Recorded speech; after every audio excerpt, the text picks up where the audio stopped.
That bottle of probiotic capsules on your kitchen counter. The one that cost you $42 at the pharmacy last month. The one with the Latin names and the cold chain shipping warning and the promise of 40 billion live cultures. Throw it out. I mean it. Or set it aside, at least, because by the time you finish watching what I'm about to show you, you will not want to take another one.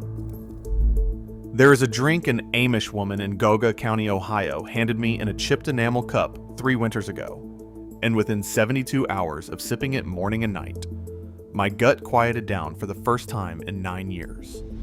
No capsules, no refrigeration. 2 ingredients you already own. This drink, raw honey thinned into raw apple cider vinegar, taken warm before sunrise, is something the plain communities of Holmes County and Geauga County have been quietly using for generations to settle a sour stomach, calm an inflamed gut, and rebuild what modern eating tears down. Researchers studying Amish populations have spent decades trying to figure out why their children show dramatically lower rates of allergies, asthma, and inflammatory bowel conditions than the rest of America. Johns Hopkins has been knee-deep in that question since the 1960s. The microbiome of an Amish farm child looks nothing like the microbiome of a suburban child the same age. And the women in those farmhouses will tell you, plain as the morning, that it starts with what you drink before the day begins. Stay with me until the end, because there is a specific detail an elderly woman named Mary Beeler showed me in her summer kitchen. A small adjustment to the way this drink is prepared that she said came down from her great-grandmother, who crossed over from the Bernese region, that changes everything about how your body receives it. Most people who try this drink leave that step out. That is why it does not work for them. And it works for any of us, with grocery store ingredients, in any kitchen in America. I want to take you back to that morning in Geauga County. I had driven up from Cleveland on a tip from a friend whose mother had been losing weight she could not afford to lose. Her doctors had run her through 3 rounds of testing. They handed her a prescription that gave her headaches worse than the original problem. A neighbor of hers, a woman who delivered eggs every Tuesday, told her to stop the pills for a week and try something her own mother used to make. Within 4 days, my friend's mother was eating again. Within 2 weeks, she had her color back. I needed to see this for myself. Mary's kitchen smelled like cinnamon and wood smoke, and something tangy underneath, sharp and alive. On the back of her cast iron stove sat a half-gallon mason jar full of cloudy amber liquid, with a thick gelatinous disc floating on top. She caught me staring at it. "That is the mother," she said. "That is what makes the vinegar do its work." Here's what most Americans over 55 do not realize. The apple cider vinegar in the brown plastic jug at the supermarket is not the same substance the Amish use. It has been pasteurized. It has been filtered. The living culture, that strange disc the old-timers call the mother, has been killed and strained out, so the bottle looks pretty on the shelf. What you are drinking is essentially flavored acid. It will not heal your gut. It cannot heal your gut. The microorganisms that do the actual work were stripped out before the bottle was sealed. The plain communities never stopped making vinegar the old way. In a Lancaster County root cellar, in a Holmes County summer kitchen, in an Elkhart County pantry, you will find half-gallon and gallon jars of unfiltered raw cider vinegar with that living mother suspended inside, each batch fed from the last. Some of those starter cultures going back further than anyone alive remembers. Sarah Yoder, an Amish grandmother in Lancaster County, I have been visiting for the better part of 4 years now, told me her vinegar mother came from her husband's grandmother, who got it from her own mother as a wedding gift in a clay crock. That culture has been alive in that family longer than electricity has existed in Pennsylvania. And here's where it gets interesting. The vinegar mother is not just bacteria. It is a living matrix of acetic acid bacteria and yeasts working in symbiosis, producing not only acetic acid, but also enzymes, organic acids, and trace compounds that the pasteurized version simply does not contain. When you sip a tablespoon of this raw living vinegar in warm water, you are introducing a population of beneficial microbes to your digestive tract that the modern American diet has systematically wiped out. But vinegar alone is not the medicine. That is what most wellness channels get wrong.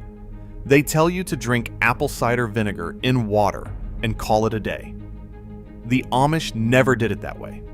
They always paired it with raw honey, and not the gold syrup in the bear-shaped bottle, which has been heated and filtered until nothing remains but sugar water. Real raw honey, the kind taken from a hive in the back pasture, contains its own population of beneficial bacteria, plus enzymes, the bee ads during the making, plus prebiotic compounds that feed the very cultures the vinegar delivers. Therefore, the drink is not vinegar. The drink is not honey. The drink is the marriage of two living foods, each useless without the other, each completing what the other lacks. The honey feeds the bacteria the vinegar carries. The vinegar carries the bacteria the honey feeds. Together, they reach the gut as something the body recognizes: a population, a colony, a small ecosystem looking for somewhere to settle. Apart, they are condiments. Together, they are medicine. You start to understand why the supplement industry would rather you not know this. A bottle of capsules costs $40 and lasts a month. A jar of raw vinegar and a jar of raw local honey cost less than $15 together and last most of a year. The math is not friendly to anyone selling pills. And the pills, by the way, almost never survive stomach acid, the way a properly fermented liquid does. The bacteria in capsules are freeze-dried, dormant, and most of them die before they reach the lower intestine. The bacteria in raw vinegar are alive, active, and protected by the very acidity they were born in. Let me walk you through how the drink lives in Mary Beeler's kitchen, because watching her prepare it the morning after I arrived showed me something no article had ever explained. She would rise before 5. The wood stove was already warm from the night before. From a shelf above the stove, she pulled down her vinegar jar and her honey crock, the honey thick and almost crystallized, pale gold streaked with darker amber. She would warm a kettle of water from the well, but never to boiling. The water needed to be the temperature of fresh milk from the cow, no hotter than the inside of her wrist could comfortably hold. Into a heavy ceramic mug went a generous spoonful of the raw honey. The vinegar followed, roughly half as much as the honey, judged by eye, never measured. The warm water came last, poured slowly so the honey could dissolve without shocking it. A wooden spoon stirred the mixture in slow circles until the surface looked smooth and golden. She would carry the mug to the kitchen table and sip it slowly, never gulping, taking 5 or 6 minutes to finish. Only after the cup was empty would she begin breakfast. And here's the detail Mary added that I have not found in any cookbook or wellness article. Before drinking, she would let the mug sit covered with a small saucer for about 10 minutes. She called it letting the drink wake up. What was actually happening in those 10 minutes is that the warm water and honey were activating the dormant cultures in the vinegar, bringing the cold microbes up to body temperature, feeding them sugar, and giving them a head start before they entered the stomach. Most people who try this drink skip that pause. They mix and gulp. The cultures hit the stomach acid cold and unfed, and half of them die on contact. The 10-minute wake-up is the difference between a drink that does something and a drink that does nothing. By the third morning of doing this in her kitchen, Something had shifted in me.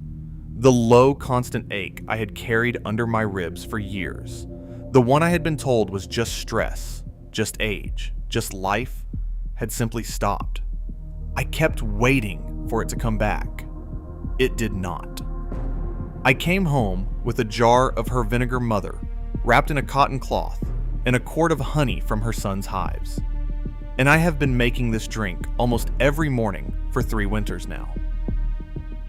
The thing the plain communities understood, the thing industrial food and industrial medicine spent the last century training the rest of us to forget, is that the GUT is not a problem to be medicated. The GUT is a garden to be tended. You do not heal a garden with a pill. You heal it by returning life to soil that has been stripped. Raw vinegar and raw honey, taken warm and slow before the day begins, are the seeds and the water. The body does the rest, the way bodies have done for as long as there have been bodies. There is a quiet reason the Amish women I have sat with do not look their age. There is a quiet reason their grandchildren do not need inhalers and antihistamines the way ours do. There is a quiet reason the Hopkins researchers keep coming back to those farmhouses with their notebooks and their swabs. Something is being preserved in those kitchens that was never lost, only hidden. Hidden behind the bright packaging and the prescription pads and the supplement aisles that took the place of what your own grandmother probably knew. That woman, the one in your family who lived to 94 with all her teeth and her wits, she had a morning drink too. Most of them did. We just stopped asking what it was before they were gone. Tell me, in the comments below, what your grandmother used to keep on her stove in the morning. The jar nobody else was allowed to touch. The cup she sipped before anyone else woke up. I read every comment, and I am collecting these memories because they matter. Because once they are gone, they are gone. And the only way to bring them back is to remember together. Write me her name if you remember it. Write me the county she lived in. Write me what was in her cup.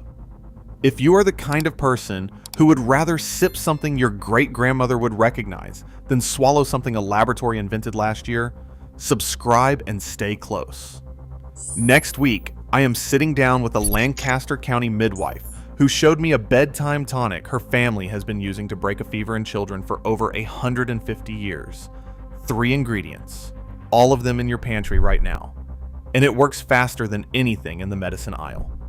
You will want to be here when she tells it.